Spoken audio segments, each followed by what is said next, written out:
Hello, magandang gabi. Ang oras po ngayon ay 10:43 ng gabi. Lahat po ay tulog na.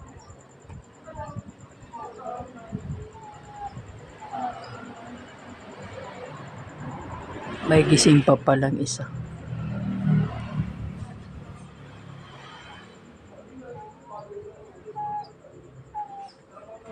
Pati nandoon sa kulungan na yon, tahimik na rin sila. Tahimik na rin silang 11. Yung 17, tahimik na rin. At itong tatlo, nasa baba, tahimik na rin. Si David lang ang maingay. Gustong mamasyal. Ayun. Inano ko guys kasi gabi na. Bigla man nangagising. Siguro nakuhan sila sa flashlight ng cellphone.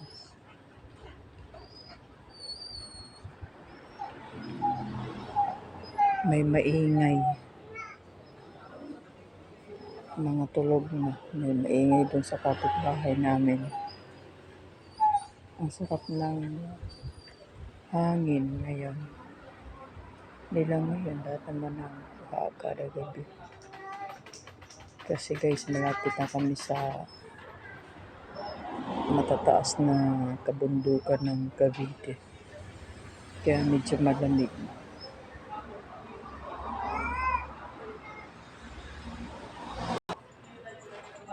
Si tayo yung mga baby, ay mga ducks.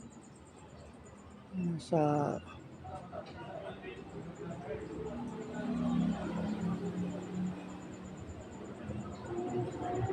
minsan mahirap din pala yung mga alaga ka. Hindi biro ang mag-alaga ng mga ganito. Pakain, mag-monitor. Kasi baka mamaya may mabait na mapapasok. Tsaka ano guys, para din pala silang tao na na-attach.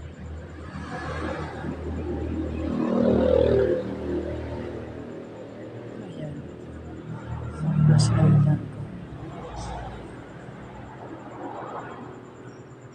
Itong dalawang lalaki guys, madalas ang mag-aaway. Ayun si Pretty, yung nag-isang babaeng kasama nila. Ayun guys, yun.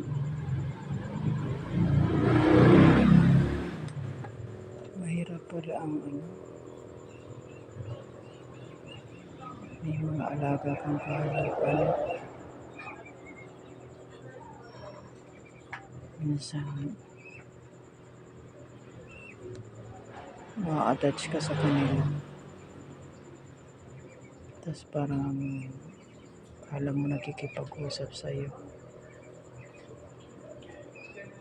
Tapos pag namamatay, nalulungkot ka sa pulis.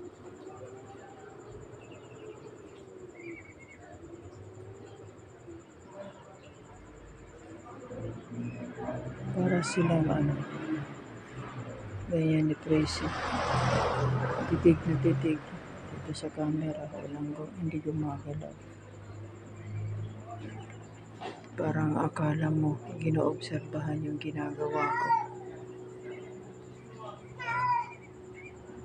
Curious siya. Tapos tititigan mo yung buhay niya. Malulungkot ka rin kasi nakikita mo siya na as a babae. Nag-i-struggle din siya ng dealing with these two male ducks. Una sa pagiging babae at lalaki. Yung isa o dalawa sila nagpapalitan sa kanya. Nakakaawa. Minsan nare-realize ko ang babae kawawa pala talaga.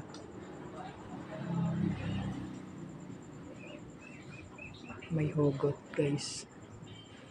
Hindi. Realistic view lang. Pag hindi na-appreciate ng isa yung ginagawa ng babae, frustrating. May hugot na yan. Nakakatuan lang ba kasi yung kahit sa puso, yung babae guys, hindi rin pala nila yung gusto na magbuntis ng magbuntis. Talo sila ng dominance ng lalaki. Kahit sa pato, ganun din. Sa aso, parang ano din. Pero mayroon pang reservation sa aso. Pwede man talian. Pwede naman talian siguro ang duck. Pero kay mga paawa naman. Ang aso pwede pa talian mo lang ang lalaki at sa babae. Pero yung pusa, kawawa talaga ang babae.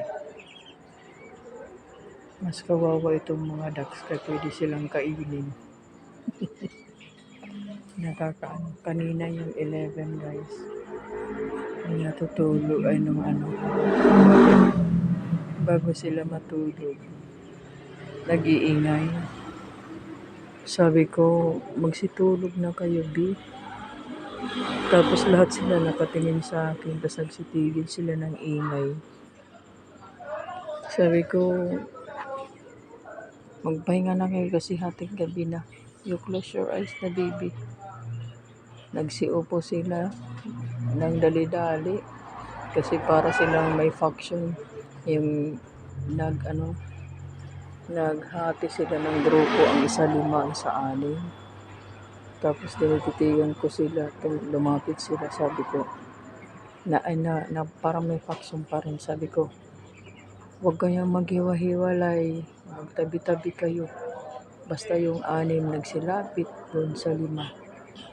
Tapos sama-sama ulit sila, tapos nagsihiga sila ng tabi-tabi.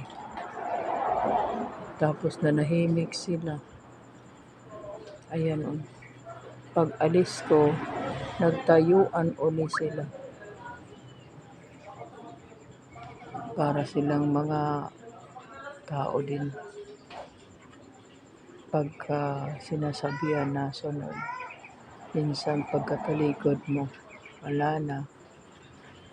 Kanya-kanya ulit. Kailangan close monitoring. Ganun talaga yata. Hindi naman lahat kasi ng tao ganun. No? Pero napansin ko lang, may mga behavioral talaga kahit sa hayop. Sa mga ducks. Itong dalawa guys na magkasama tulog ng lalaki. Yung babae, kuwan pa. Verifying pa ng mga bagay-bagay. Gising pa siya. yung biglang mga gising mo silang lahat. Wala silang ginawa kundi mag-inikot-ikot. Hindi na ako guys lumapit kasi dito ako sa ilang di pa lang naman. Nala sa kanila.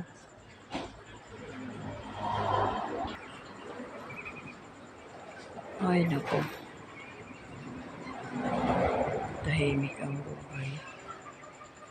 Tahimik ang mag-alas 12 na, may maingay pa nagiinuman.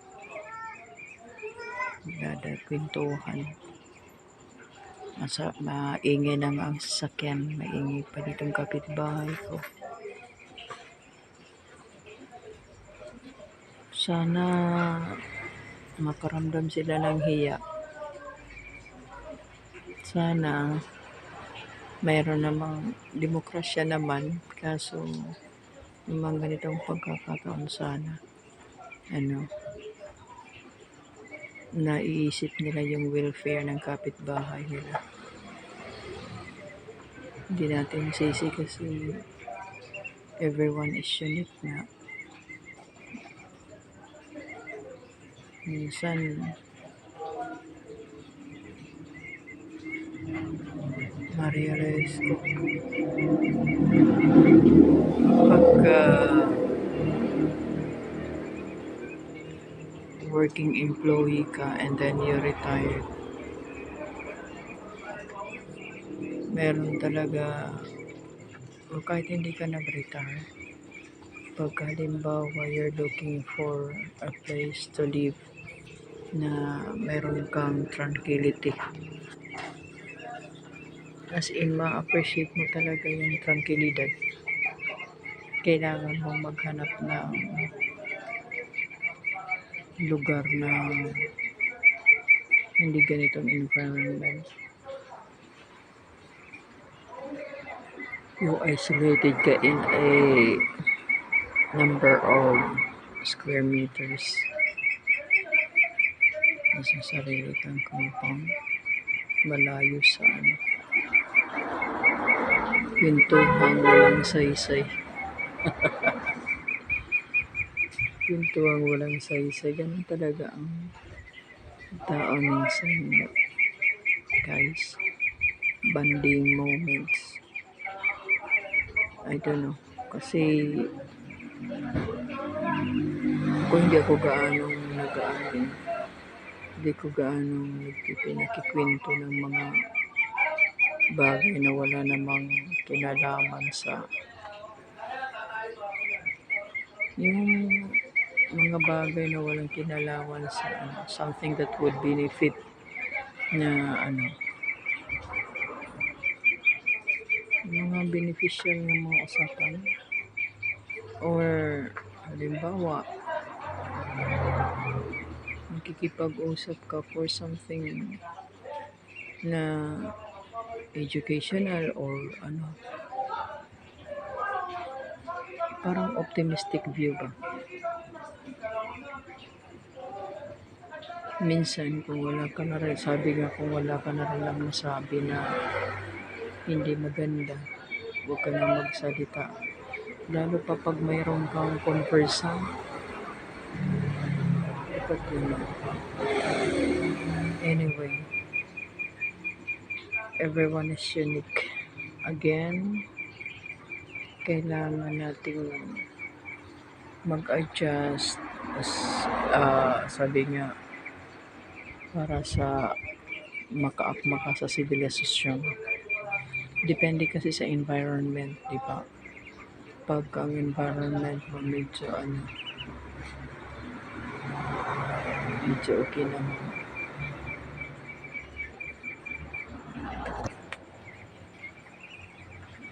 kaya hindi mo talaga.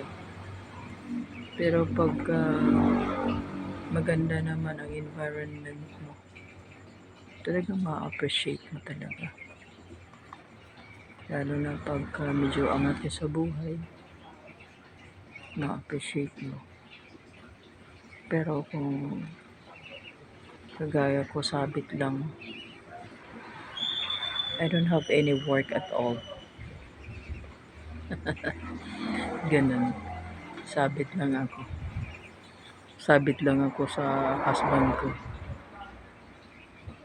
But of course, legitimate wife naman ako, But ang point is, yung sarili ko bang kita ba na monthly meron kang kinikita na beyond your expectation.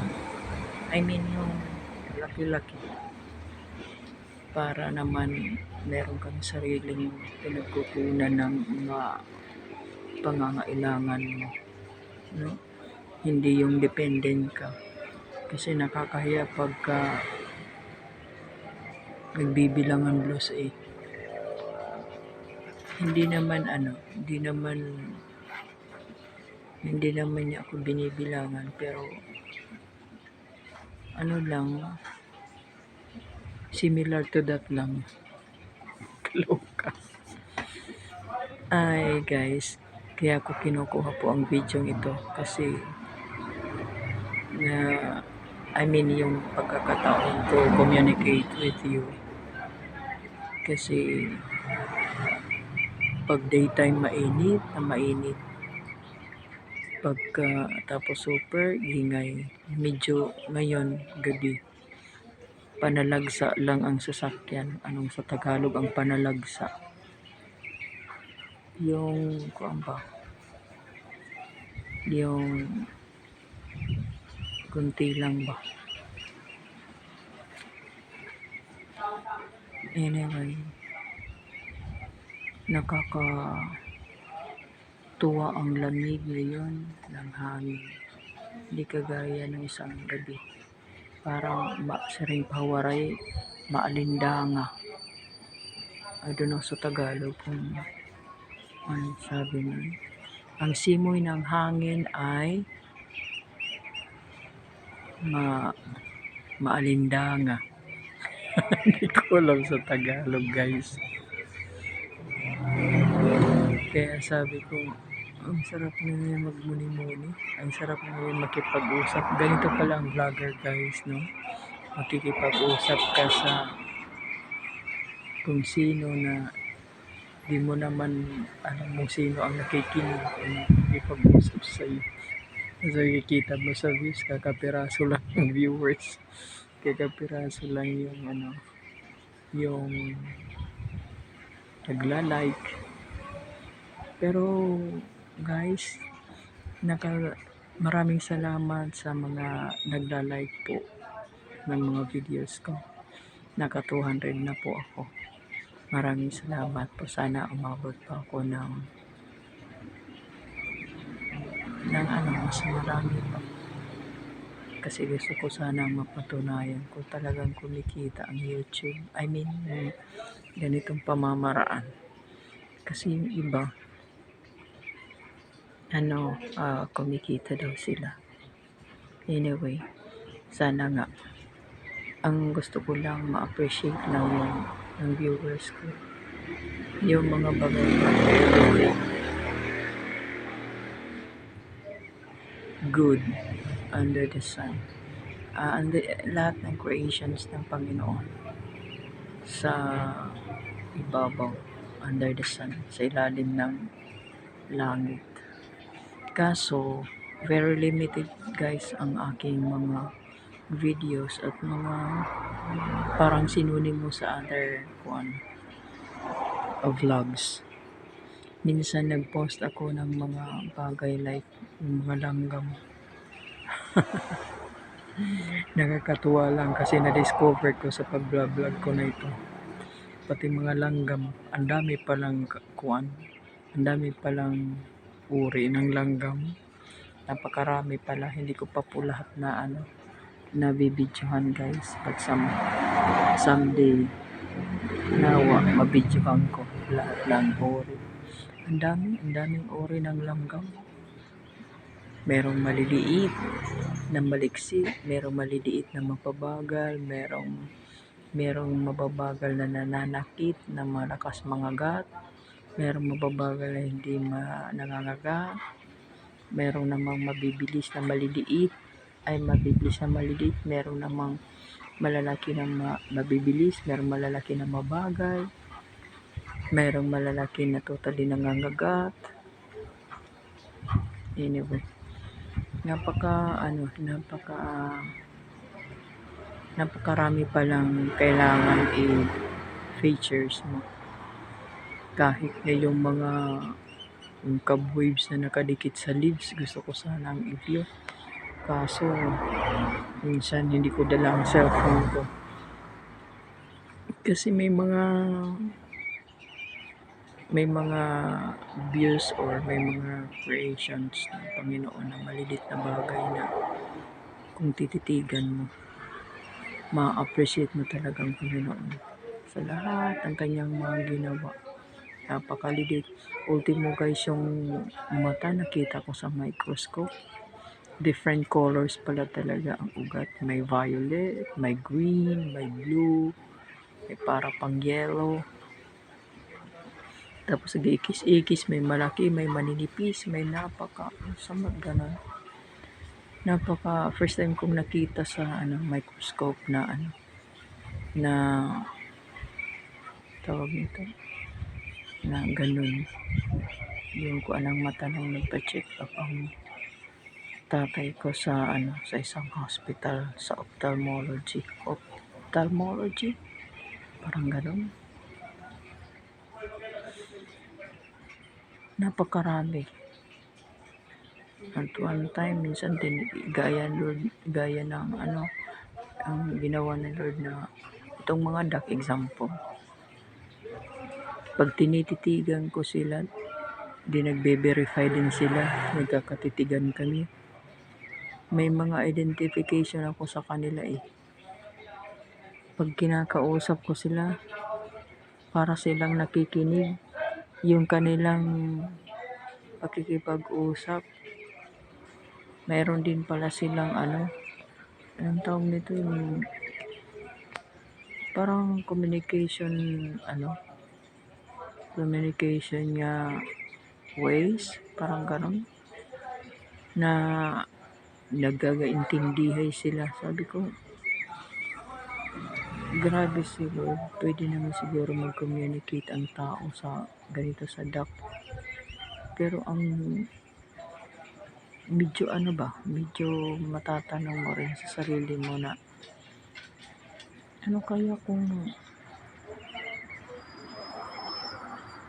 itong mga to ay yung sumagot ba? Ano kaya sumagot? Kasi minsan sinasabihan ko, Baby, good morning. Tapos nalapit sila. Sabi, ano kaya kung nakakaintindi? Ito si Jag, ang ingay guys. Kung gusto mo tumae, Jag, bumaba ka. Nasa condominium siya sa... Guys eh. Tinalian ko siya pero guys na mahabang tali. Yan. O baba ka, baba. Baba.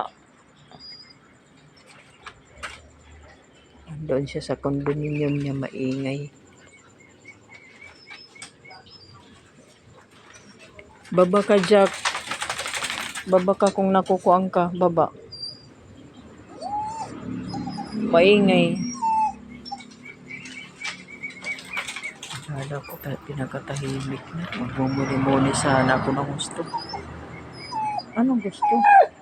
Kumain ka na.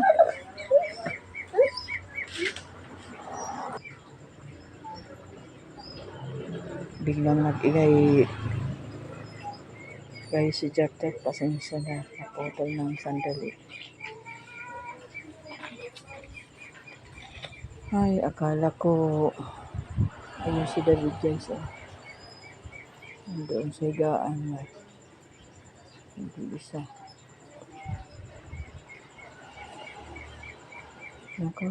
Sarap ng hangin sa gabi.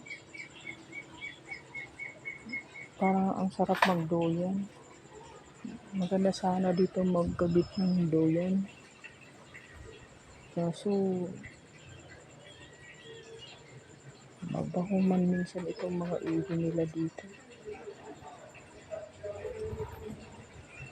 Pero, pwede naman sana buhusan. Medyo na buwasan yung simoy ng hangin kasi binakuran na yung katabing lope namin ng yero. Mataas na yung cover. Ay, ang sarap ng tahimik ang area. Siguro kung wala itong mga sasakyan, ang ingay ka mo guys.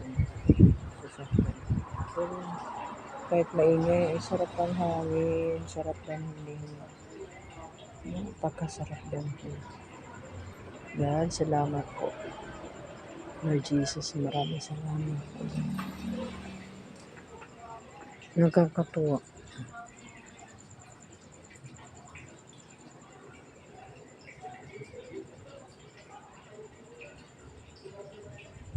Minsan iniisip ko, ano kaya magandang pamamaraan na maano ko yung mga pusa, itong mga duck, itong mga aso. Paano kaya kung walang mapakain dito?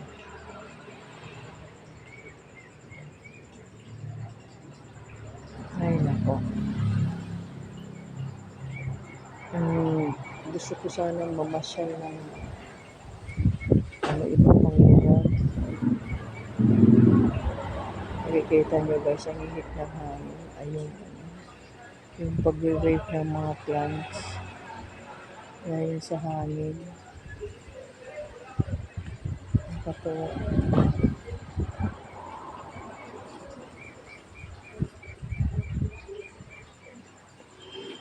Buhay.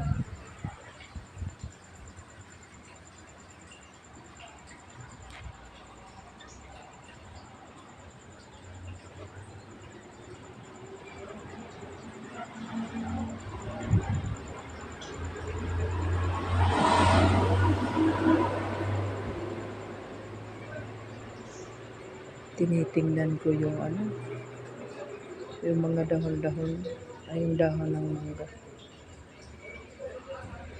Panay ang wave.